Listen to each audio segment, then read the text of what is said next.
Dodi Muhammad Al-Ghifari, 18 tahun, warga kampung Saar Mutiara, RT 03 RW 06, Desa Karang Tanjung, Kecamatan Cililin, harus mengalami nasib naas.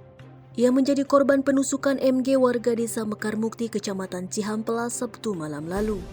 Menurut pengakuan keluarga korban, Misbah, kepada Hadas TV menjelaskan, pada saat kejadian, korban yang juga seorang santri itu baru keluar dari rumahnya. Ia mendengar pelaku sedang berkomunikasi melalui ponselnya dengan seseorang, ditemani satu orang teman pelaku. Dalam percakapan itu terucap jika di situ hanya ada kata bebenyit, yaitu anak kecil. Mendengar percakapan itu, korban merasa tersinggung hingga terjadi adu mulut. Teman pelaku berusaha melerai hingga pelaku meninggalkan korban.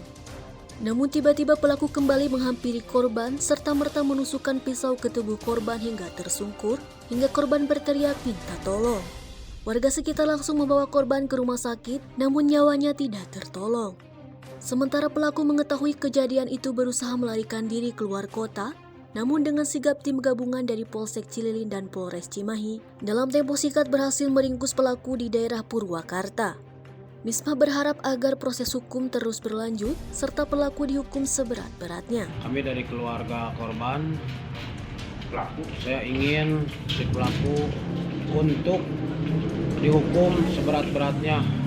Telah menghilangkan keluarga kami saat keluarga kami lagi keluar, langsung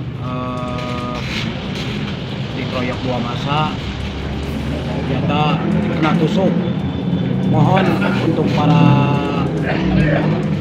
pejabat minta penegak hukum itu diproses. Kini untuk mempertanggungjawabkan perbuatannya, MG harus mendekam di penjara Polres Cimahi. Dari Kabupaten Bandung Barat, Lesmana dan Dodi, Hadas TV mengabarkan.